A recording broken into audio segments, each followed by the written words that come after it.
Um, okay, so welcome everybody. And so welcome back. We have an amazing session here. I hope, are all the speakers here? I see Ahmed, hello. Everyone's here. Okay, great. So I'm just going to introduce everybody very briefly, so there'll be more time for people to present and to have some Q&A.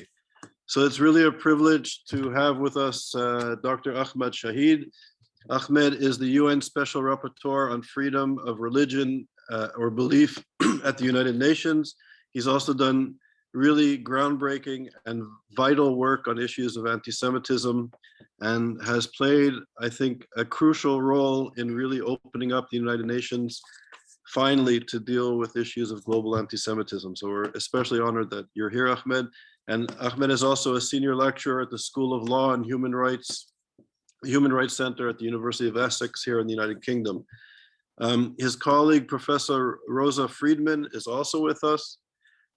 She's a professor of law, conflict, and global development at the University of Reading here in the UK. And we have Jacob Dallal, a colleague and friend of ISGAP, who's the Director of Academic Affairs at the Ministry of Strategic Affairs and Public Diplomacy. And the floor is yours, Dr. Shaheed. Could you please lead us off? And thank you very much for being here. Thank you, Charles. Good afternoon, good morning, good evening, everybody in this call. Rosa Freedman and I agreed that we'll share the time and that we'll have Rosa speak first and I'll follow after her. If that's okay with you, Charles. Rosa, thank you. That's fine. Thank you. Thank you. So thank you very much for inviting me to come and speak. It's always a privilege to share a platform with Dr. Shaheed, with whom I've worked for many years, and in particular to share a platform on this topic. Ahmed won't tell you himself, but I will, the courage and the integrity that he had for writing the first ever UN human rights report on anti-Semitism. It's not an easy task to do, and politically it's not something that will advance his career in any great way. He did this because he cares, and he cares deeply about anti-Semitism around the world. And it was a privilege to support him in a small way in writing that report, which I think has been pivotal in changing not only the understandings within the UN, but also changing understandings within Jewish communities about what the UN can do to support Jews in their fight against anti-Semitism as a human rights abuse and human rights violation. So I'm going to give you a little bit of the background about the UN and human rights machinery. I'm aware that I'm about to teach you an entire year's module in 15 minutes. So if anyone has follow-up questions, even if it's not now, but wants to follow up by email, feel free to Google me and email me at my university email address. I'm going to speak to you a little bit about the UN and human rights bodies, because I think it's something that within our community, within the Jewish community around the world, that I know about both on a personal and professional level. The knowledge about the UN and human rights really comes down to how the human rights machinery has attacked and criticized Israel in ways that go against the IRA definition and actually become anti-Semitic. But in order to understand how we can best use the human rights machinery and why this report was so important, we need to know a little bit more about it. The UN is an entity made of 193 member states, and those 193 member states are the bosses of the United Nations. The Secretariat serves those 193 member states, and they direct what goes on. We all know about the UN Security Council, that there are 5 permanent members and that they have a veto power. And whenever Israel is brought up in front of the UN Security Council, America and times previously France and Britain have vetoed discussions of Israel. And so the countries that support the Palestinians in their desire and drive to have a state and to have statehood as directed under the UN in 1948, have looked for other UN bodies where they can take that forward. They first started to do it at the General Assembly with resolutions about Zionism being racism. But more recently, certainly in my lifetime, they have directed those efforts within the UN human rights bodies. And so the reason I say this is everything that happens at the UN is politics, right? The UN itself is a political body, and the bodies within the UN, the Security Council or the Human Rights Council, are themselves intergovernmental bodies. The UN Human Rights Council was created in 2006. It was created largely because the previous main human rights body, the Commission, had failed on all sorts of levels, including around huge politicization of Israel. In its annual 6-week session, a grossly disproportionate amount of time was spent talking about Israel and the occupied Palestinian territories and the occupied Syrian territories. And the UN Human Rights Council, when it was created, one of the big drivers was depoliticization. But of course, you can't depoliticize an intergovernmental body because states are going to behave politically. That's what they do. But the Human Rights Council is not the only part of the UN human rights machinery. Dr. Shaheed is the UN Special Rapporteur on freedom of religion or belief. There are more than 55 either special rapporteurs or working groups or independent experts within the UN human rights machinery. They're appointed for 3 years. They serve pro bono, part-time, while doing other jobs. And their role is to bring in an independent expertise that's not directed by the politics of a state.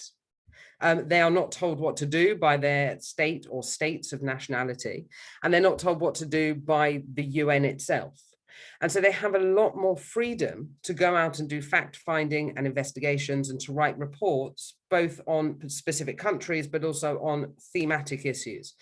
And that's really what Ahmed did with this report on anti-Semitism around the world. I don't know his personal reasons for doing this, but I can say that it's a small but very important counterbalance to the gross politicization around Israel and around Jews within the UN Human Rights Council. So many of you will have heard criticisms of the UN that within every UN Human Rights Council session, there is a standing agenda item on Israel and the occupied territories.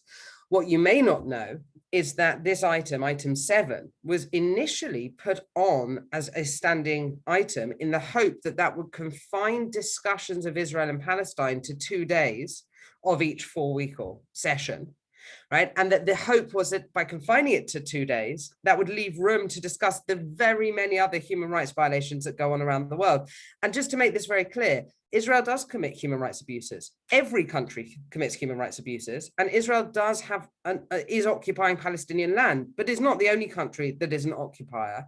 So it's not that Israel should not have scrutiny of its human rights violations. Every country, from Sweden to Somalia, should have scrutiny. What the problem is the grossly disproportionate attention that's placed on Israel at the Human Rights Council. And the grossly disproportionate attention is partly there to bring attention to the Palestinian cause, but also partly there really to take attention away from violations within the Middle East and North Africa region generally. But so that standing item, agenda item 7, was really there in the hope that this would confine those discussions. As we know, it hasn't confine those discussions. And over recent years, countries, including the UK, have stood up and said that they will no longer participate in those discussions because the discussions are going on across all items, and we should not single out one country or one occupation for special attention, because that itself is anti-Semitic. In the same way that it is anti-Semitic to say that Jews are the only people in the world that should not have the right of self-determination. Every people has that right of self-determination. It is enshrined in the Universal Declaration of Human Rights and in the key human rights treaties. To say that one specific group alone doesn't have that right is itself anti-Semitic. It violates the IRA. It doesn't mean we can't criticize Israel, but it does mean that the way that the UN Human Rights Council behaves, or some of the states within it, is anti-Semitic. Now, what Ahmed did with this report was to say, look, there are all sorts of issues around anti-Semitism in international law, but let's look at it through the lens of freedom of religion or belief. Let's go around the world and look at the different types of ways that my rights, many of your rights, but not all of you, but the rights of 14 million Jews of 9 billion people in the world are being violated on the basis of religion or belief. And that can be looked at from a very sort of normative focus. The violation of the rights, say, to Brit Milah, to circumcision, or to shechita, to the way that animals are slaughtered. But it can also be looked at in terms of the violation of the right to education, because schools around Europe, as we found when we're doing this work, are guarded by security guards and with barbed wire and with security fences. In Turkey, it's not only guarded in that way, there is a school bus that every day changes its code. The code is changed and the school bus has to flash that code in order to get in, and there are bulletproof windows in the building. Now, yes, children are being educated, but Jews are being singled out, that they need these security measures because the state can't protect them against anti-Semitism. And that itself is a violation, if they want to go to a Jewish school, a violation to some extent of the right to education. We looked at the different ways in which there are violations because Jews have to remain hidden. They have to hide that they are Jewish in Tunisia, in Egypt, in Iran, right? We looked at the different ways that this isn't just about religious practice, which is how people generally view this. Are you able to pray in a synagogue? If you are, then you have the right to freedom of religion or belief. Yes, but what about if you live in Holland and there needs to be 24/7 security outside synagogues, whether you're there or not? What does that say to you about your ability to practice? We looked at the three ways of anti-Semitism when we were doing these interviews, conducting interviews with Jews from around the world. The far right, white supremacist anti-Semitism, the radical Islam anti-Semitism, and also the far left anti-Semitism, or not even so far left when Jeremy Corbyn was in charge of the Labour Party in this country, right? Just left wing, but to the left of the left wing. I'm not going to tell you lots about what's in the report. I'm going to tell you why I think this report is so important. This report brought to the UN General Assembly and then to the Human Rights Council the very clear and obvious violations of human rights and of freedom of religion or belief of a very small population that is spread out across 98 of 193 countries. In some countries like Myanmar or Egypt, we're talking about a couple of handfuls of Jews, or at least people that will say that they are Jewish. What this report brought out is very clearly that the anti-Semitic tropes across those three different ways of anti-Semitism, three different manifestations, three different groups, are actually broadly similar. The blood libels, the Jews running the world, these ideas that puppet masters, whether it's in cartoon form, whether it's in story form, whether it's in people's books that they are taught about in school. It also brought out some really good best practices, and not only by Jewish security groups and community groups, but best practices by some governments, best practices by all sorts of people who have been involved in trying to fight against these human rights violations. And I think really importantly for me, it brought out to Jewish community groups that the UN is a vehicle, a body with which it is important to engage.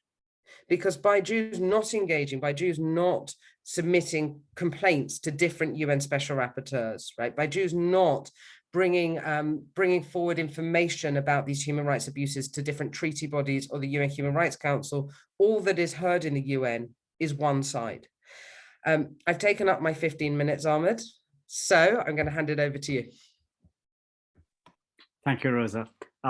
Thanks again, Charles and others on the call. It's a real privilege to talk to you today. I was come with a degree of humility because I am not an expert in anti-Semitism. Neither have I had the misfortune and had the experience of facing it on a daily basis, as many of you no doubt face anti-Semitism in your lives. But that said, although I come from a country where there have never been a Jewish community, the Maldives, my country, if I can still call it that, is deeply anti-Semitic. So very early on, I grew up in that sense of knowing that anti-Semitism is pervasive, deeply embedded.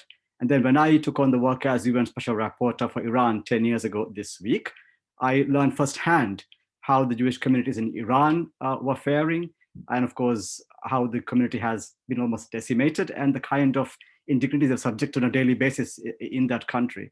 But coming to my current mandate, about 5 years back, I did a survey of what has been done by my mandate. And I found, to my horror, only 2 communications in thousands of communications, meaning letters of allegation, appeals to governments about rights concerns. Only 2 communications were sent out on a period of, I think, 15, 20 years in which a Jewish person was the beneficiary. In other words, the UN system has not really taken up any issues that would support a Jewish person in their claim to their rights. And this may be for many reasons. It could be because information has been coming to them, because there are other ways of dealing with this. But certainly it is a huge if you like, vacuum for the UN for not being able to deal with this huge problem. Second, of course, was that in gathering data of my first report on, of course, my focus was on the rising intolerance. It was a time the Daesh was still, ravaging parts of the Middle East and, of course, Europe as well. So looking at intolerance, and I was struck by two things. The very high levels of violence that was accompanying anti-Semitism. Of course, violence was targeting other communities as well, but the disproportionate nature of attacks on Jewish persons and Jewish sites was just absolutely shocking. Along with, if you compare with the global Jewish community and the number of incidents, there's such a disproportionate targeting of Jewish persons. So this was shocking to me, and I knew I had to do something about it. And then I reached out to Jewish communities because I wanted to be able to do a report that made sense to Jewish communities in terms of your understanding of what the concerns were, and also what your understanding of what can be done by the UN, fully mindful of the very toxic nature of the UN system in dealing with issues linked with Israel or with Jews in general. And of course, the UN system, while I would not say is anti-Semitic, is very hostile to Israel and therefore hostile towards things with I think Jewish communities. And of course, the whole subject of anti-Semitism, although dealt previously by the rapporteur on racism, was then ignored, but also by states directing that person to write in a certain way, meaning focusing on Europe and neo-Nazism, was in my view really putting a screen on the very, very, if you like, complex nature of anti-Semitism. As Rosa mentioned, it was everywhere. I would in fact say it's not just radical Islam. I think Islam in very large part of the Muslim world, not just everybody who can be labeled radical Muslim, is exposed to anti-Semitic discourse in schools and elsewhere. So this has to be addressed. And also my concern was how to tackle growing global hatred, of all sorts. And it came to me very early on that unless you learn to tackle anti-Semitism, you'll get nowhere with any form of addressing any form of hatred. Because the basic framework of hatred, the basic tools of hatred, the basic ways of expressing it, they all are drawn from or based upon anti-Semitic hatred. The idea of dehumanizing people, the idea of a conspiracy theory, the idea of a grand global conspiracy to undermine, if you like, whatever majority interests were, that all goes down to anti-Semitic structures and symmetries and tropes. So this had to be addressed on its own merits, but also to make sure that I was able to really bring to the council's attention the key issues that were of concern to me. Now, my mandate is to advise governments in the council on incidents of a global nature that were undermining the ability of individuals to exercise their right to religious freedom, monitor trends, respond to emergent trends, advocate for victims or survivors, and of course, undertake studies that can enable the council to better engage with this subject. So I knew that I had to do this very early on. Of course, it took me a couple of years to get this done, partly for two reasons. One is I had to make sure I chose the right forum to do this. The Human Rights Council, as Rosa just mentioned, is very hostile towards anything that they think has to do with Israel. And I was very keen that I really presented the IRA working definition as the lens through which you must understand anti-Semitism. The examples, all of it are relevant and need to be understood in that fashion. So I chose a General Assembly where I can have a much larger audience. All member states are there, and therefore a better chance that my report won't get shut down by a couple of states who have been very keen on attacking Israel in whatever that they do. So that's why it took me a couple of years to do that. But when my report was presented, of course, along the way, I faced many hurdles as to why am I saying this, why am I saying that, these sorts of, like little, I suppose, hurdles. But I just rode my way right in with the Jewish communities behind me in terms of them working with me. And then I was quite surprised when the report was published. Not many states actually expressed concern about my work. Of course, a couple of states raised concern about why I was not focusing on their priorities and on this particular phenomenon. Some were concerned that I had broken a UN compact in the UN, that we deal with the Abrahamic religions all together and not by one community alone. So these sorts of notes were there. But I think by and large, people were supportive because they had become too ashamed at the point to respond to my report by anything other than support for it. Because tragically, by this time, we were seeing all over the world a very sharp rise in anti-Semitic violence. The events in the US, for example, in that time, I think is a good example here. So it is, I think, a tragic note to the situation that countries didn't have the, I suppose, the bandwidth to reject my report or oppose my report in any fashion. Having said that, many countries were openly supportive. And of course, they've gone from the time onwards to the many activities, I think, reflect the support for the report. So many more countries have now adopted the IRA working definition as a tool to understand and respond to anti-Semitism in their countries. Many have developed action plans. Of course, I documented good practice in my report as well. Therefore, I think that was one way of pushing those aspects forward. And I was very happy that the UN Secretary General adopted my recommendation to have a senior focal point in his office reporting to him and coordinating efforts to combat anti-Semitism through the UN system. And of course, this required further work beyond my report.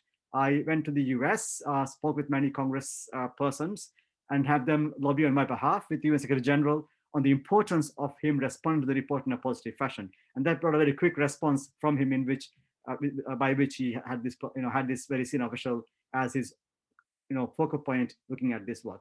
So my work from now is to see how I can build on this, because there was previously also an effort made by special rapporteurs on racism to look at this, but their recommendations weren't picked up, and I think in the end they just fell by the wayside. So my job is now to see if I can make this stick in terms of making sure the UN keeps on working on this. So I'm happy that there has been a focal point established. So first thing is to build his capacity to respond to anti-Semitism. Bear in mind that he has to endorse the IRA working definition as his framework for responding to anti-Semitism, rather than develop perhaps other understandings of it. So it's essential that the IRA working definition is used in the manner that the IRA has said should be used, as a non-legal tool for awareness raising, monitoring trends, and responding to events, especially when there are counter definitions, as it were, being proposed, which tends to muddy the waters because they don't clarify or define anti-Semitism. They just tell us what it is not, rather than telling us what to look for and how to respond to that. So this was key to me, promoting uptake of the IRA working definition. I've also promised for next March to produce an action plan for the UN for a global, action plan on anti-Semitism. Now, my UN understanding is that human rights work in the UN are done in two broad parts. One is what I call the mainland. So Rosa explained the machinery here, the Human Rights Council, treaty bodies and special procedures, and the High Commissioner. And then, of course, the archipelagos, the islands surrounding them, like UNESCO, which is doing some work in regard to education on anti-Semitism. The UN Genocide Prevention Office also working with tech companies on how to respond to online hate speech, and also again driving the UN's anti-hate speech strategy, in which I am arguing that they should focus on anti-Semitism as a key component of that strategy. And of course, other parts of the UN, which also have a role to play in making sure that there is global understanding of having to respond to anti-Semitism. Example would be in rolling out the SDGs, development goals, again, at education, looking at how people are getting an education that makes them respect diversity, respect pluralism, practice tolerance, accept everybody, rather than be content with education that distorts pluralism and keeps on feeding on anti-Semitic hatred through the school curricula. In other aspects, for example, in commemorating global anniversaries, right now we have the UN General Assembly commemorate the Holocaust Memorial Day every year. I am keen to make this an event in every country in the world where there is a UN presence, and there is almost every country in the world. The UN should take the lead in making sure that in that particular country, they mark this day in a way in which that community gets to engage with Jewish life, Jewish history, and also promote awareness of the Holocaust and reject Holocaust denial and reject anti-Semitism. So making sure that there is a global, if you like, uptake on this. I'm also working with various other international organizations such as the European Union, the OSCE, again, working with their various ambassadors and envoys on, again, promoting real action to combat anti-Semitism. Now, the reason why I chose a human rights frame for my work is one of the biggest concerns that we all face today is the use of human rights frame as a way to promote anti-Semitism. In other words, it's a misuse, certainly, misusing a racist frame to attack Jews. So to push that back, I think the best way is to really show the human rights frame actually supports combating anti-Semitism. And I think a previous reporter had given a touchstone on this, on the line between anti-Zionism and or anti-Zionism and anti-Semitism, and also, of course, the line is not very clear there. I have said the IRA working definition as it says that anti-Zionism is often same as anti-Semitism, but also criticizing Israel and anti-Semitism. And of course, the test here would be, like I think somebody said earlier, if the people criticizing Israel for its actions, all governments have deficits, all governments have issues, but people engage in the criticism, if they don't recognize the right to exist of Israel, then we have under suspicion.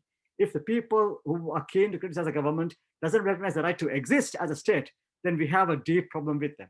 So when states don't recognize Israel, when people who don't recognize Israel right to exist, and when they think they have a right to criticize Israel, we have a problem with that. So I think it's vitally important that I recommend to every UN member state they recognize Israel as a state and normalize their working relations with Israel as any other country. In my own country, in the Maldives, where I served as a foreign minister, I made sure that this was the understanding. Of course, a government subsequent to my government hasn't taken that up. But the key is that we should not deal with Israel anywhere different from any other democracy in the UN system. That is the basic understanding that only by doing that would you have, I suppose, in my view, a right to engage in criticizing government's policies. Without doing that, then your actions are suspect that you have a deep-seated antipathy towards the state, which for me borders on anti-Semitism. So I intend to promote these ideas into a current action plan. Like I said, again, I will work with Jewish communities because what I'm proposing isn't for me, it is for Jewish communities to benefit from, to have that asserted. And of course, ensuring that the human rights framework which reminds states of their obligations and duties are also applied for Jewish individuals. So I plan to work in the next few months with all of you and others, represent Jewish communities in fleshing out an action plan that I hope will meet your requirements in terms of what has to be done, and then have it pushed to the UN system before my term ends sometime late next year. My time is almost up, so Charles, I will end there, and I look forward to engaging with all of you in the Q&A we have later on. Thank you very much. Thank you, Ahmed. Thank you very much for your presentation and all you do. And Rosa, also a belated thank you for your amazing presentation as well. So next we have Jacob Dallal, and Jacob will speak, and when he's finished, we'll have a Q&A that you can address the three speakers. So Jacob, the floor is yours. Hello, everybody.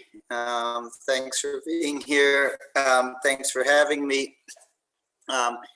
As Charles mentioned, I work for the government of Israel.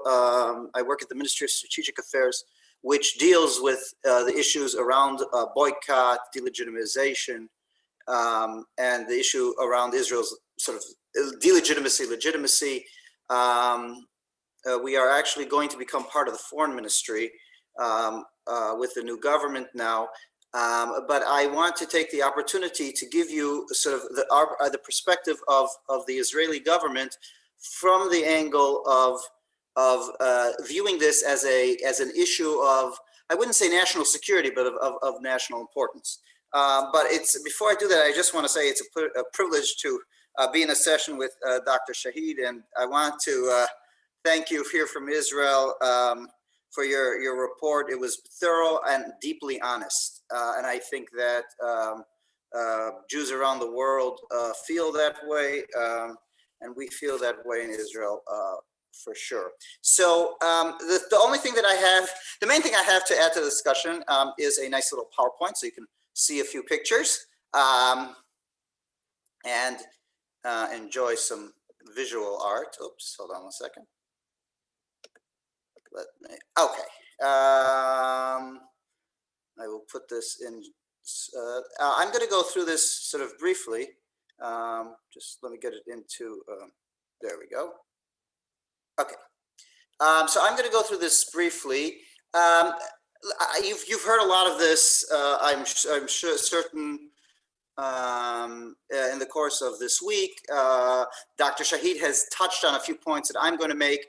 But what I'm going to do is sort of take you through our thinking and the evolution of the process that happened in our ministry as we started 5 years ago to deal in a very sort of in a very thoughtful way with this particular issue. So in 2015, actually, in the last government, whenever that was, the Ministry of Strategic Affairs has been a boutique ministry, and it was now tasked with focusing on the issue of countering the delegitimization of Israel, of the country. And this is obviously an unprecedented event where a government has to set aside a unit within a ministry that deals with the country's own delegitimization around the world. But it came to the point that that the government felt that this was enough of a serious challenge that it needed to be dealt with in a very coordinated way. So this actually brings us back to when we started at the ministry, and we were looking at this, and basically we were looking at it as a sort of another threat. We had the battlefields that we were used to, the first of all, the Arab armies, and then the terrorism. But this was a different kind of battlefield, which Israel was very not used to. In a variety of, and specifically in two areas. First of all, was within civil society, and second of all, the battlefront, so to speak, the battlefield, so to speak, was global. The word delegitimize, I brought to you from the Merriam-Webster dictionary, to diminish or destroy the legitimacy, prestige, or authority of. And so this is sort of the thing that we were up against. I'll get back to this word cloud in a minute, but the thing about delegitimacy is that it has various shades. And that's where it's a really tough thing to get a grip on, because it's not of one form. It kind of molds from something that's legitimate to something that's illegitimate, and we'll go through that in a minute. But the operative arm of this effort to delegitimize Israel is the BDS movement. It's an international movement, and one of the things that we at the ministry did early on was simply to map, the organizations that were involved in the BDS. As you see, it's international. They have a very strong representation in the Palestinian Authority, and it's a loose network. I call your attention to there is a head to this. There is sort of at least a strategic sort of organizing force, which is the Palestinian BDS National Committee, or the PNC. The BDS. The BDS National Committee, and then within that, PACB, the campaign for academic and cultural boycott. So that's kind of the way that this organization looks. And as we looked into it a little further, we noticed certainly on the Palestinian side links with terrorists and terror organizations. So this isn't just, and the important point from here is that this isn't just some student in a college that woke up and decided to bring peace to the world or to seek justice. This is an international networked organization that has bad actors in it, and the heads of this organization, so we'll see in a minute, have a very, very specific worldview about what should or should not happen to Israel as a Jewish state. So one of the things we got to as time went on, and I headed up this part of it, was the anti-Semitism aspect. And we put out a report. First of all, the framework for the discussion on anti-Semitism obviously is the IHRA definition. And again, as Dr. Shaheed and others said, it is a framework. It is an educational tool. This is a way to get to understand its scope, to understand its elements, and that's of course the way to go about trying to understand, trying to differentiate in this difficult area what may be or may not be anti-Semitic. So we found that there was anti-Semitism rife among sort of the comments of leaders of this international network BDS movement. Among its key activists. So there were basically two takeaways: that the BDS movement stands anti-Semitism, but, and this is the important point, that this delegitimization movement rejected the right of Israel to exist as a Jewish state, within any borders. And I don't know. No Palestinian, rational Palestinian, not a sellout Palestinian, will ever accept a Jewish state in Palestine. Okay, so that is Omar Barghouti, the founder of the BDS movement, saying in his own very words that there can be no Jewish state in Palestine, anywhere in historic Palestine. So it's not an issue of borders. It's not an issue of a political thing. It's an issue of essentially eliminating Israel in its current form. And so that's where you cross the line from a political argument or a political debate over territory to an existential debate over whether the Jews have the right to self-determination in their ancient homeland. The other thing that was important as a result of this sort of looking into it more deeply is what I call the effects, and this is where it gets a little bit more.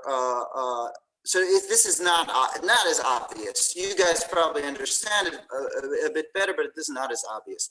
The relentless demonization, and there are two effects. The relentless demonization and delegitimization of Israel causes the stigmatization of Jews everywhere. And that's the problem. Because if you say it's only about politics, well, the end result is that Jews are becoming stigmatized everywhere, regardless of their view on Israel. And this results in increased anti-Semitism. And the other piece of this is that the delegitimization of Israel succeeded in mainstreaming desensitization of the West to anti-Semitism. And just to explain what I'm talking about, after the last operation, this is the scene from London, as most of you are familiar with. Clearly anti-Semitism, clearly against Jews, wherever they were. And the desensitization, I think we can summarize in this cartoon published in the New York Times, which its own editorial board said is absolutely anti-Semitic. So we had a process here of demonizing and delegitimizing, creating a situation that led to anti-Semitism. How did this happen? So one of the important things, and again, I'm sure you've heard this in various forms, but I have a quick brief history for you of illustrated history of anti-Zionist anti-Semitism. This started with the Soviet Union. The things we are seeing now are not new. These are from the 70s or the late 60s, early 70s. The Soviet Union. The Soviet Union used anti-Zionism, and the Soviet. This is sort of a blueprint for what's happening now, which is amazing and frightening. They said, "Look, we're not anti-Semitic. We're just anti-Zionist." And we have, and the motifs here are the motifs used today in the delegitimization community, in the hardcore delegitimizers of Israel. You have the spider, where Zionism is the weapon of imperialism. You have the comparison to Nazis, and you have sort of the big Satan, little Satan, Israel being the little Satan, and the U.S. being the big Satan, kind of carving out the map and taking over. So these motifs and everything here is anti-Semitic, but they said no, it's anti-Zionist. And in fact, there's an excellent article, I can put it in the chat. The head of there was this sort of in the Soviet Union, there was an office that dealt with it, and a lot of Soviet Jews were put there, or were there, to prove that this was not anti-Semitic, but it was just anti-Zionist. But here is where you see the first use of it of this anti-Zionism as anti-Semitism, and this was easily shifted over to the Arab world, which itself had difficulties with the Jewish state from its existence. And the Hitler motif, all these things, unfortunately, aren't surprising. But at the time, if these things were in the Arab world and in the Soviet world before globalization, the West said, "Oh well, what can we do about it?" So that came to its heyday, but today this thing has shifted to the West. And this is sort of, you'll see very, very similar motifs, unfortunately, to the ones I've showed you before. And this is sort of the people at the forefront of delegitimizing Israel, which brings us to the question, and this is the key question. I heard you guys, I tuned in a little early in your discussion, which was very interesting. Before the session, where'd you draw the line between legitimate criticism and anti-Semitism? And that's very complicated because every lie starts with the truth. Or in the case of delegitimization of Israel, there are elements in the argument that are true. It's the question of, in my view, it's this question, in my view, scale and scope. And this is what I mean. So if you look at this sort of word cloud, you have at the top discrimination, occupation, then it gets down to more serious things like apartheid, colonialism, and then to outright, I would say, untruths, genocide, ethnic cleansing, Nazi. So it starts at the at one end of the spectrum with things that do form part of the legitimate criticism of Israel as a state, and that's fair enough. But then it rapidly descends into things that are hateful, and things that are hateful against the Jewish state, or in a word, what we call new anti-Semitism. Here are a few ways to look out for sort of the differences. Right. Okay.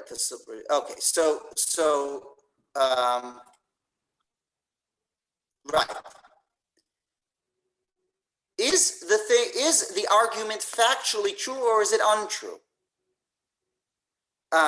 Comparing Israel to Nazi Germany is factually false among everything else. If you do it again, it depends how, but if you do it in an imprecise, general way to compare Israel to the morally most corrupt regime that ever existed, that is factually untrue. Is the critique universal or is the critique unique to the Jewish state? And this is a key element in trying to understand whether it's legitimate or not. And finally, what is the intent of the criticizer? And this is very important. Do they seek a peaceful solution to a political conflict? Or do they see it as a zero-sum game where the Jewish state must be dismantled? And these are elements that help us understand where within this sort of large spectrum where these things fall. And I think these are helpful tools to understand what is what and which is which. Now I'm going to say something off the record. It's the same issue with the boycott of Israel. And this is very, very not intuitive and very problematic. A boycott as a level of political pressure on a government to change its policy is one thing. That, you can argue, is legitimate. A boycott as a means to eliminate the country, as a means to bring about its demise, is something else. Now, the problem within the BDS movement is that you have both elements. And this is where it becomes confusing. And this is where, in my view, intentionality is critical. And this you can see, by the way, and again, I'm saying this off the record and not in an official capacity, in the Ben and Jerry's issue. Because there are different people who have different intentionalities. There are the founders who have one intentionality, and they say, we support the state of Israel. There is the director of the board who pushed the decision, who doesn't say, we support the state of Israel. She says, we should have boycotted the entire state of Israel. When you boycott a bank, when you say, let's boycott banks, let's boycott the electric company, let's boycott the water company of the state of Israel, you're not talking about a shop in a settlement. And that's where that's where this is a very, very pernicious movement, effort. And the leaders of it, the intentionality of the leaders of this effort are in the category of wanting to turn Israel into a pariah state and bring about its demise by other means. Now, the last comment is this. There's also what I would call a technical problem with even being on the good side of a boycott. Even if you say, look, I just am against Israel's policy and therefore I'm boycotting the West Bank, this is a very, very complicated situation. Is the Jewish quarter of the old city of Jerusalem occupied territory? Should you be boycotting the Jewish quarter of the old city of Jerusalem? So boycotts are the worst way to pressure Israel politically. They also smack of anti-Semitism. So it's the absolute worst tool, and it upsets every Israeli on every throughout the political spectrum, and it gets them to say things that are maybe inaccurate. So the worst possible tool to put political pressure on the government of Israel is through a boycott. That's a technical comment to those people who say, okay, I'm just boycotting the West Bank. But the fundamental comment here, and that's what's important, is the boycott movement as a whole, and its leadership in particular, it's not just about a settlement here or there. It's not about Israel's changing its policy. It's about the fundamental existence of the state. Okay. Jacob, can you wrap it up in a minute or two? Yeah. So I'm gonna just wrap it up. The delegitimization of Israel also took place in the academy. We talked about the political delegitimization in the Soviet Union, in the Middle East, and now in the BDS movement. And this is the academic delegitimization, Orientalism, and Israel as illegitimate within the class. So you have on the one hand the academic, on the other hand the political, and it causes a combustion on the campus and elsewhere. And we are in the middle of that combustion. So 2 small points and 3 big questions. First small point is, say the word Jew. The word anti-Semitic is very sterile. Jew is a loaded term. I think we should use it. The second point is, especially as someone comes from America, the word racism is very problematic.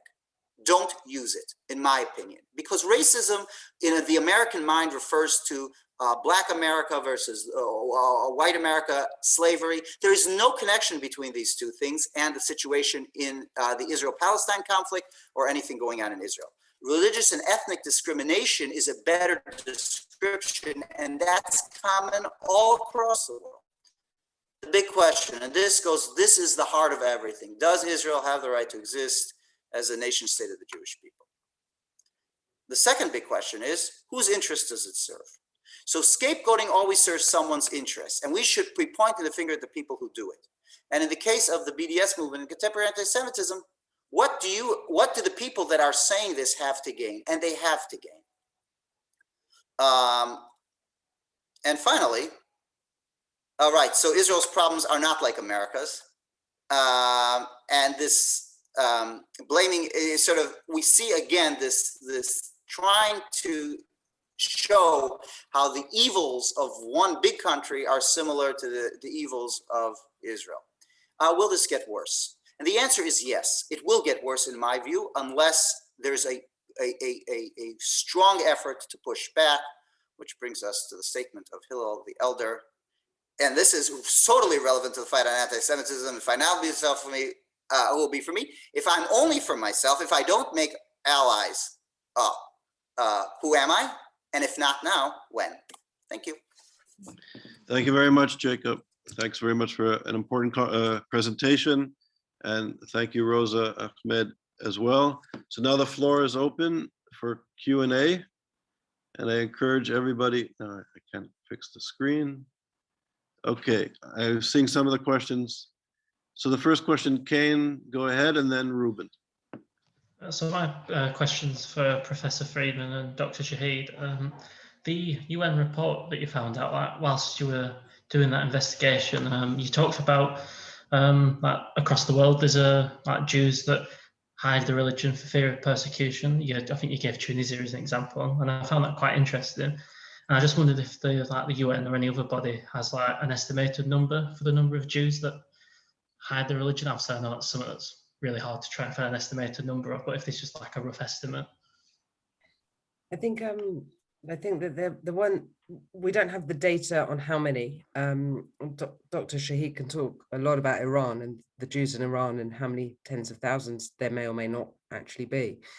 Certainly what we came across is that in some countries, for people to say that they're Jewish, for their neighbors to know, would be dangerous. For other people, it's about being visibly Jewish. So in Tunisia, people not wearing a skull cap, not showing that they're Jewish in some places, but not all places in Tunisia. Different places have different sort of views towards Jews.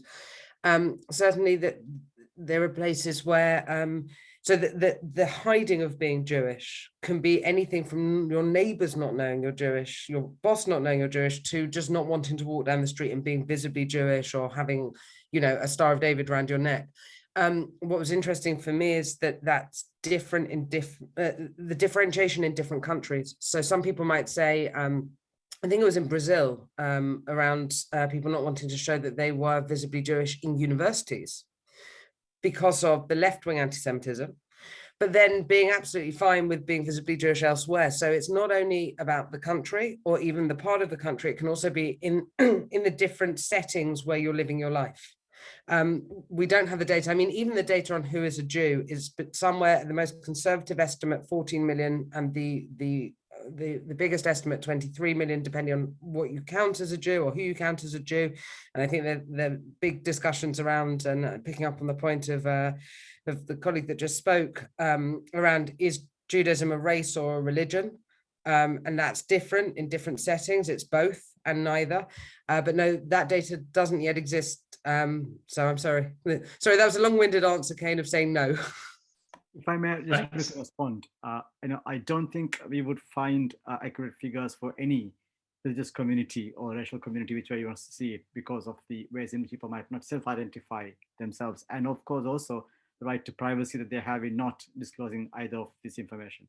But Pew Research Center in Washington makes, I think, fairly reliable, I think, estimations of the population. In Tunisia, like Rosa mentioned, in the island of Djerba, people are very free to sort of, be who they are as Jews, openly so. Of course, the synagogue there, of course, is under extreme security. And so that itself speaks of the kind of, I suppose, siege mentality that people have to face in a location where they can freely otherwise, be Jewish. But they also face other challenges, like having to disown loyalty towards Israel, or disown any sympathy or support towards Israel as a quid pro quo for being Tunisian Jew. And also, of course, the very fact that in a metropolitan area, they told me, people I met told me that they approach those areas looking like a Jewish person, meaning any of these symbols, at a risk for them, either of police harassment for nothing, just simply top and sort of, the assumption would be they could get money from, people who look Jewish. That is kind of what told me, what the assumption was in being stopped and harassed by the police, or being attacked by Islamists or those who had antipathy towards Jews or Israel. And this is of course also in other parts of the world as well. And like Rosa said, different ways of being fearful in different contexts. But by and large, it's almost always about being invisible as a Jew, to be able to have access to the kinds of places and services people would normally have access to. Thank you. Thanks. Thank you. Ruben, your question, please. Thank you. That last quote from Hillel the Elder, "If I am only for myself, who am I?" has a beautiful echo, I think, in Levinas's theory. But I have a question for Professor Freedman, and then also a question for Dr. Shaheed. And I already saw that Daphne asked a very similar question in the chat, whether the UNHRC is a lost cause. I would like to zoom in on one of your articles that you sent to us, Professor Freedman, where you talk about the power of the OIC and partners of the OIC within the United Nations. And I was wondering if you could see a solution to that. It's a big question to answer in 2 minutes. I don't believe that any part of international human rights machinery is a lost cause, because I'm an idealist. I'm a lawyer, so I'm an idealist by nature. The UN human rights system is far better than any other system for public international law. We can see it with climate change. There is no system at all. We can see it on all sorts of other levels in other issue areas. There are big problems. There are big problems because the UN reflects the 193 member states of the world. So then we have two choices. One is to, well, three. One is to walk away. One is to try and dismantle the system, or one is to work with the system to strengthen it. And it's not only on this topic that the UN Human Rights Council needs strengthening. It's on lots of topics. I think that we need to be committed to human rights, to the idealism of every one of us is born with human rights by virtue of being born human, irrespective of any of our characteristics. Once we're committed to that cause, we then need to bring the information to the council that they need in order to understand, for example, anti-Semitism as a human rights violation. These are member states, they're diplomats. Some of them, like Dr. Shaheed, are very expert diplomats when he was a diplomat. Others have no expertise whatsoever in human rights, and they go by the information presented to them. And I think I understand fully why Jews haven't engaged with the UN human rights system for very many years. I understand clearly why many of my friends and family have criticized me privately for doing this work with the UN. They see the UN as an anti-Semitic body. But if we don't engage with it, then the only things that are being heard are the things that are being presented by those who either are anti-Israel, legitimately anti-Israel, or those who are anti-Semitic, i.e. not legitimately anti-Israel. The one thing I probably add to that, and it's partly an answer, I think, to Daphne's question that you referenced in the chat, is I don't think that the approach, I think the approach of being a critical friend is really important. The approach of constantly criticizing and trying to delegitimize the UN human rights bodies, particularly when it's coming from organizations that make it very clear they're doing so in defense of Israel, often serves to undermine the cause of promoting the rights of Jews, the human rights of Jews, and promoting sort of ways of countering anti-Semitism. If I may just quickly add, Charles, on this, as a diplomat, my starting point is nothing is impossible. And it's so important to go outside the echo chamber and speak to those who don't share your views. And having worked as a OIC diplomat myself from the Maldives, I found that even I find my current work and engagement with the OIC, we too often concede to Pakistan, Malaysia, Saudi, Egypt, and a few others who drive this as they represent the entirety of views within the organization. They don't. There are the Senegalese, there are the Albanians, there are others who don't share this view, but are happy to go ahead with this, if you like, the bandwagon, because there is no contestation of that. So I think engagement with these, if you like, the weaker flanks, as it were, would be of great use to work with them, because mind you, even the strongest advocate of anti-Israeli views in the OIC are politicians, are diplomats, and I don't think they hold this beyond their political brief. So if you can find ways to really show how they can perhaps better serve their national interest, then I'm sure they will come along. I've seen governments, even those in my own government, who had years shared deep anti-Semitic, if you like, sentiments, respond favorably to possibilities of tourism with Israel. The whole idea that people told, we had an ambassador of Israel who worked with my former bosses when I was an underling in the Foreign Office, and the whole idea for them was that tourism being banned for the Maldives at the time was essentially serving our neighbors, because Israeli tourists will come to this country and then just hop onto the Maldives and stay in their resorts. So we convinced them that they were losing hugely as economically from this blockade, as it were. And so they were more open to direct engagement. So I think that there are ways to, if you like, like a Rubik's Cube, keep on turning until they find a way in which you can reorient, realign these factors. I think the Moroccans, I think Senegalese, I think Gambia, I think Albania and others can be priced away from Malaysia or Egypt or somebody else. Of course, Iran would remain, if you like, the driving force. It itself opens up a possibility of because Iran doesn't share, if you like, a huge support within the organization. So there are their own, if you like, fissures and fractures that will sort of, enable us to deal with this. That's one element. On the OHCHR, there was a firm that worked recently that was in the Trump administration before the US left the Human Rights Council. I think the Belgians brokered this, where to minimize the discussion on Israel through item 7, because this was becoming a real problem. And I think they're very close to a compromise, but I think it was partly to do with the US administration's relationship with other states that partly derailed that. So I do think there's a potential to revisit that formula, because we found many states were actually tired of having to come back to the issue 3 times a year and have that sort of, pervade the entire debate. So I think there is a way to sort of, ring fence some of these elements, push it back, and perhaps even get rid of item 7 in a way that the way it is done right now. 10 years ago, we saw all the initial special sessions were on Israel. We raised this concern, people lobbied about this, spoke about this. Now I think it's slightly more balanced. Of course, the bias still remains, but by working on this, you're able to change from within, then leave it entirely to those who would dominate that and then write that in a way that it is really bad for everybody else. So I agree with Rosa's point of view. Engagement is important, at least giving us a chance to at least change it from within. I do think that potential does exist within the OSCE as well. Thank you. Thank you. Thank you. Paula, and then Professor Gassenschmidt. Okay, I want to talk, question Mr. Dallal.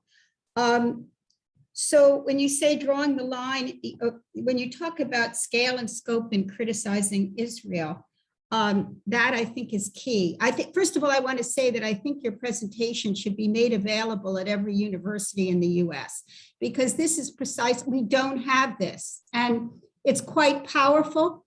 And we've been talking about BDS and the Muslim Brotherhood, but much of this is spearheaded by Jewish professors.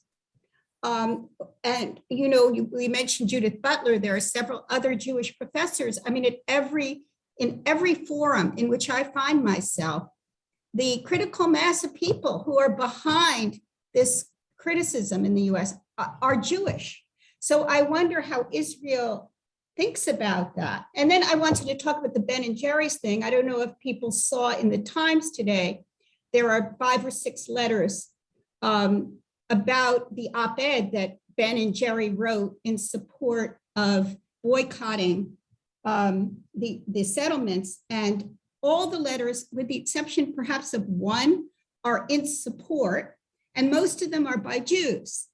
And so I wonder about this and how Israel in particular is dealing with it, because I do understand that criticism within Israel is one thing and criticism outside of Israel is another. And I cannot personally figure out how to navigate that, and it would be helpful to have some guidance.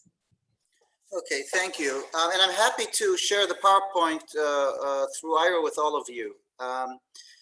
So the relationship of Israel in recent years with progressive American Jews is a serious issue, and there are 2 things going on, in my view, as a Native American who not a Native American but natively from the United States. Who left long before the sort of these progressive forces took over. So one thing is happening. There's a societal change in America. It has nothing to do with Israel. It has nothing to do particularly with Jews. There's a big societal movement. This whole progressivism in one word. That's putting Jews, young progressive Jews, in a bind, because they are allegedly forced to choose between, on the one hand, their uniqueness as Jews, their affinity to the state of Israel, and on the other hand, this whole progressive idea which says nationhood is bad and nation states are terrible, and not to mention places of conflict. So that's putting them in a uniquely difficult situation, regardless of just by virtue of the existence of the state of Israel. The other piece, of course, is that there is a very bitter political debate in Israel and among world Jewry as to the nature of a settlement with the Palestinians. Let's call it that, or the conflict. In light of the former forces of progressivism, and in light of their stance on the issue of the conflict, that's really not only are they sort of between a rock and a hard place because of the larger movement, but they feel a sort of, I would say, a bitterness, a disappointment, and even a sort of more than dislike for the Israeli, certainly not the Israeli people, not the Jews, but for the government. And so these two things are happening at once, which puts young American progressive Jews in an exceptionally difficult position, especially because, and here's the hard part, especially because these issues are very complicated. The issue of a boycott is a complicated issue. The issue of when the anti-Semitism against a country, when is it a political criticism and when is it unique hate, are very difficult issues, even for the wise people that are on this Zoom who have been studying this issue the whole week to figure out. So this is a very complicated issue, and you have this sort of these raw things, and therefore you have this sort of very, very difficult situation. It is my hope two things. First of all, the academy needs to be involved here, which is to say, and this that's why I'm such a I'm very happy at the role that ISGAP plays, because it brings this important conversation to the heart of the academy, and that's an important place for it to be. What is, if any, the overlap between anti-Semitism and anti-Zionism? That's an important conversation to have, no matter what the result of the conversation is. And the second thing is, we're in difficult times, and by we, I mean the state of Israel, I mean the Jewish people, I mean, the United States of America is in a difficult time. It's in a time of great change, great technological change, great social change. We're in a time of upheaval. And if history has taught us one thing, is in these very, very unstable times, the Jews are always at the edge of it. They're the canary in the coal shaft, or whatever you want to call it. They're all Jews, Israel supporters by nature are always going to be the first to suffer in these ideological wars, and that's unfortunately what we're seeing play out. But I think sort of a knowledge of it, trying to grasp it intellectually, is very helpful. Thank you, Jacob. I just want to say one thing. I don't like to interject because I want the Q&A to go ahead. But I've been speaking all day with Harris and Wasik, who are here in Pembroke College in Oxford. And I think it's also mindful to remember that the forces that are attacking Israel, namely political Islam and its various guises, and kind of this sort of liberal acquiescence to it, as we speak, the Taliban are taking over Afghanistan. People who target Jews and target Israel in their rhetoric are killing their brothers and sisters. And this is a very important aspect. So as Elie Wiesel always said, anti-Semitism begins with the Jews, but it doesn't end with the Jews. And there are victims of anti-Semites that are, it's not so much our focus sometimes. We have to be very mindful of the implications, the human rights implications internationally of these anti-Semites. Anyway, I digress. Chris, the floor is yours. You're muted, sir. I want to clarify certain things, okay, before I ask Jacob a question. I'm since almost 40 years, or I guess 40 years, into Russian studies, Soviet studies, etc., etc. I love Russian people. I love Dostoevsky. I love Sholem Aleichem. I love the Yiddish world in the East and all that. So, nevertheless, the question is, why did Stalin kill Trotsky?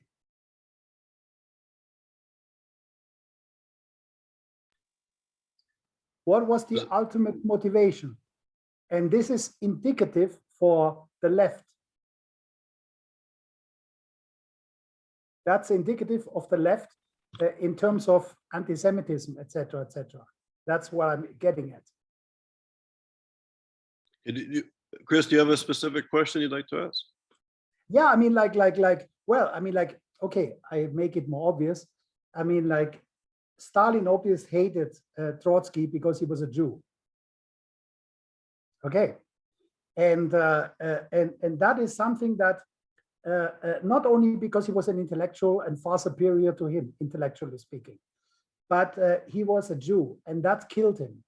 As you all know, in 1953, just before Stalin died, he was preparing basically a purge against Jewish doctors, because he had the idea that Jewish doctors wanted to poison him and to kill him, etc. You know, and his daughter had actually gotten married to a Jewish man, and they had a child. And Stalin only called him the little Yid. Yeah, that shows you. Yeah, I mean, what I'm trying to say, it's more like Chris, I'm sorry to say we're running out of time. Could you please, if you have a question, please focus and ask the question.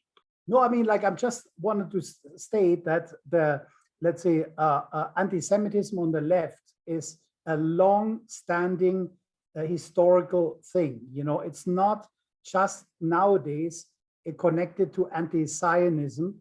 It's something that has been around since a long time, you know, and it's not just nowadays. So one has to take this into consideration. That's all. Okay, thank you. An important point, which I think Jacob touched on a bit with the Soviet propaganda. Rosa?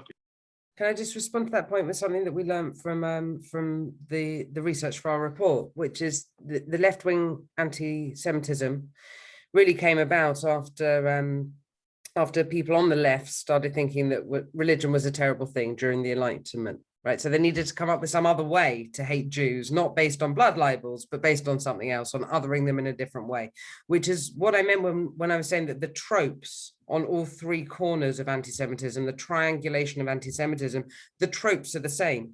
It may be that people now phrase this in some sort of left-wing anti-Semitism, or they may phrase it in anti-Israel sentiment, but it's coming from the same place. And when you trace it back, and hopefully by reading the report, you'll see some of this, by reading the article that we'll write about the report, you'll see some of this. When you trace it back, it's all coming and stemming from the same place. It's just manifesting in slightly different ways. Thank you, Rosa. Larry Laserwolf Amsel, professor from Columbia. Yeah, can I be heard? Larry, you're not clear. Your audio is not great. Can you hear us? I can hear you. Larry, changing speaker. Hear me now? okay. Yeah, it's better. Thank you. Okay, I just wanted to respond to the comment about how young Jews on campuses are often very powerfully the ones who are leading some of the worst criticism of Israel and leading the BDS movement. And I want to point to the fact that if you understand it correctly, that itself is a manifestation of the atmospheric anti-Semitism. Any young Jew on campus who believes in progressive causes has got to be anti-Israel as the price of admission to be able to participate in progressive causes. It's very much like needing to change your name in America in the 1920s, or very much like people trying to reverse their circumcision during the Greek occupation. The price of admission is that you reject any connection to Israel, and it's a very powerful psychological force that I think exists and isn't spoken enough about. And is anti-Semitic by definition. That's right. Very important. And by all, right. even the other sort of competing definitions, it is anti-Semitic by every single standard.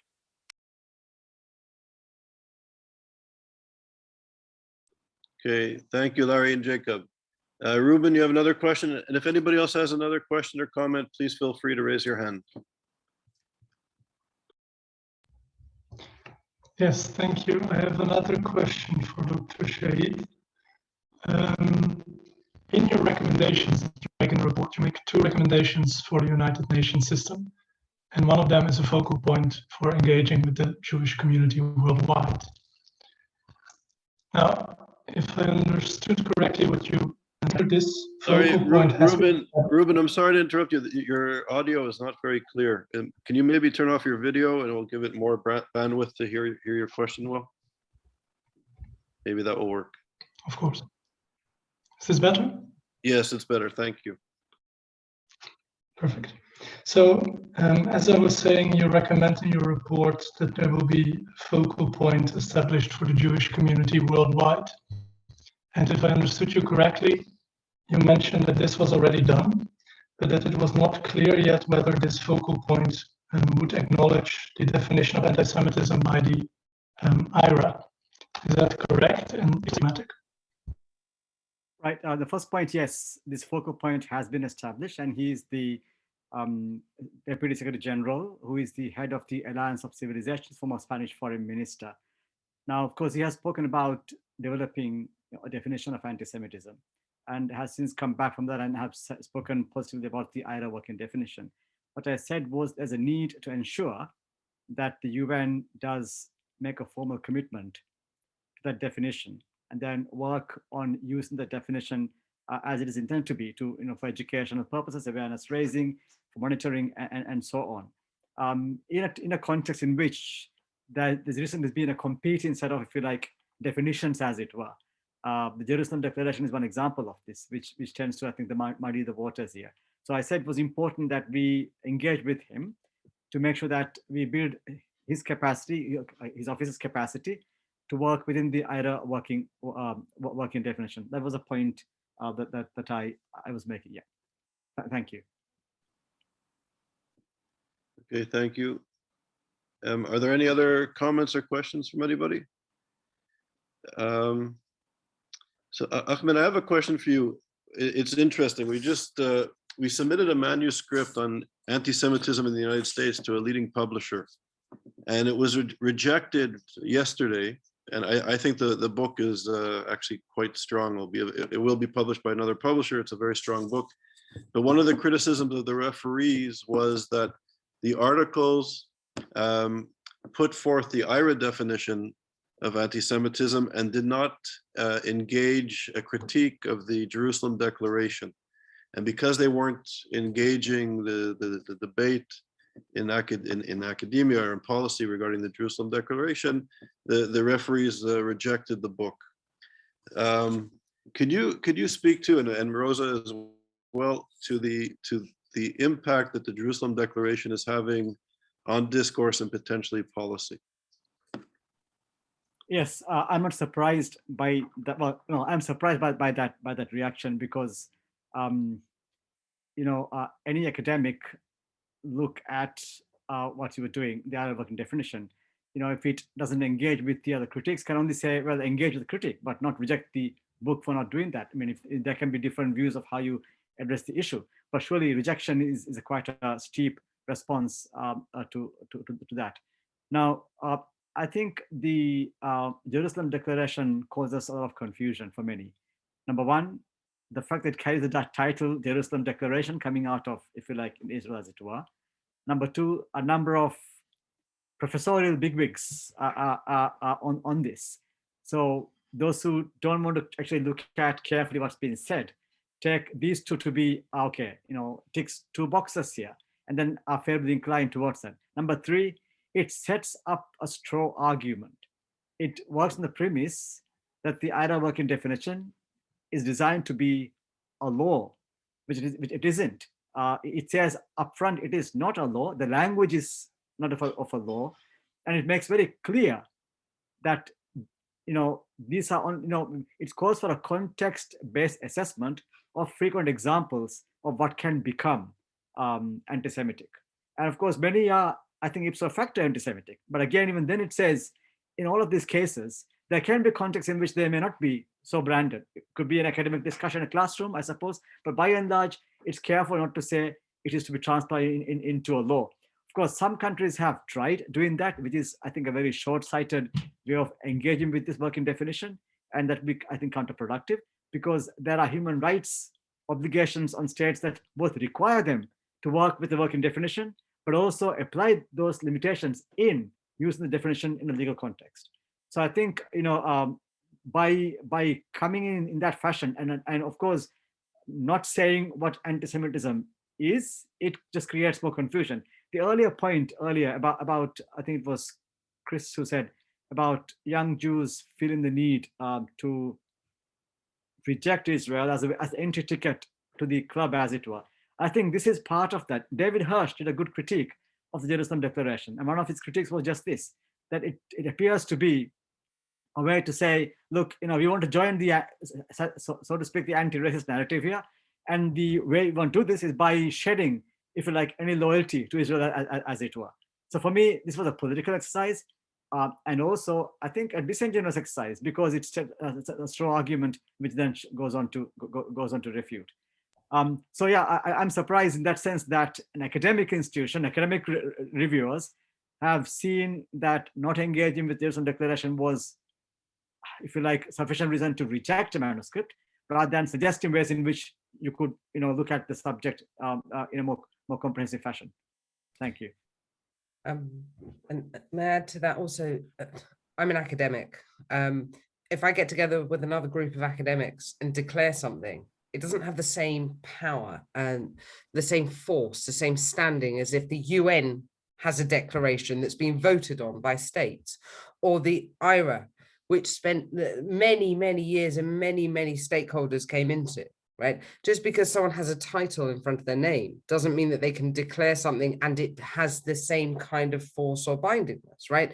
This group of academics aren't even all of them experts on anti-Semitism or on Israel. So I'm an expert on human rights law. If I express my opinion about coronavirus, it's just my opinion. It's not based on expertise. It's my opinion. It's no different to anyone else in the room unless they're an epidemiologist, right? But I think that there are many people who see titles and they think, well, because someone's a professor or a doctor, that gives their opinion more weight, their opinion not backed by expertise. And I think there are many academics who think because they have a title, their opinion has more weight. The other thing that I'd like to add on the Jerusalem Declaration, and again, citing David Hirsch on this, who's really the expert on this and has written incredible stuff. Anyone that supports BDS and supports a part of BDS that says that Israel was a colonialist movement has fundamentally misunderstood that starving people who have just escaped a genocide, survived death marches and concentration camps, could take over anywhere. This was not a colonialist movement. They might have been white Europeans in the sense that much of the world looks at race as only skin color and doesn't understand that race can also be about your religion, about your ethnicity, that there are many white Roma people, but that doesn't mean that they have the same power and privilege as white British upper class people. But anyone that supports this idea that Israel is a colonial state has fundamentally misunderstood the origins of Israel. And any academic that puts their name to these open letters or to Jerusalem declarations or anything else that calls Israel, forget apartheid. I'm not even going down that route. I do think that Israel treats its Arab Israeli citizens differently to its Jewish Israeli citizens, and it's certainly an occupying power, but it is not a colonial power. Colonization was something completely different. And so whether it's someone uses their expertise or their opinion to sign up to BDS as an academic and calls on Israel as a colonial power, to me, that undermines their standing as an academic and as a researcher with integrity. Thank you. Jacob, you've been quiet for a little while. Do you have any comments on some of these issues? No, except to say that the IRA definition, I think, as was mentioned, is sort of a multinational, decades-long effort to reach consensus around this very difficult, hard to put your hand on issue. And the definition itself, as Dr. Shaheed mentioned, has several caveats within it. It's not every example is anti-Semitic. Depends on the context. It might be. So there are built-in caveats within the definition itself that the examples are illustrations of things that you should look out for. And I think that as we think about these issues, we really need to think through, because the sort of the default conversation of Israel has become so extreme. We need to think out, well, what's wrong in comparing Israel to the Nazi regime? We need to think that out. It's not obvious, because they say, oh, well, they're bad and you're bad. Political critique. Other regimes are compared to the Nazis. So we really need to unpack that, in a thoughtful way. Why comparing Israel to the most morally repugnant regime ever on the face of the earth, whose key target were Jews? Why might that be? Why might that smack of hate? That's the issue. And I think we need to, especially certainly in the university context, to unpack these things and to try to sort of, even though it's late in the day, to start to push back on, for example, the Nazi comparison. Because not to mention that it's factually false. I think it is morally unfair, and it is factually false. So I think that some of the things that now have become a part of the sort of mainstream, not mainstream, but sort of common parlance or common discussion around Israel really need to be reassessed, unpacked, and understood. And again, I'm not saying that every time you say something it's anti-Semitic, and certainly not that the person saying it is an anti-Semite, which is totally a different thing. But I am saying, okay, this is sort of an alarm bell that we should, let's take a look at this. I think that that's where the IRA as an educational tool is critical, because the issue of comparing to Nazis, as one of the examples in the definition, is something that now is almost taken for granted as free speech. Well, what's actually wrong with that? So I think that there's a lot to unpack, and I think we will be. I think again, in the academic context, that's where that stuff should be taking place. Okay, thank you, Jacob. So Rosa, Ahmed, and Jacob, thank you very much for a very important and insightful exploration of very complex and important issues. We really appreciate it. So thank you for taking the time to be here. People are clapping, so thank you. And I'm going to turn it over to Ira, who can give you some logistic instructions of what's happening next this evening or this afternoon.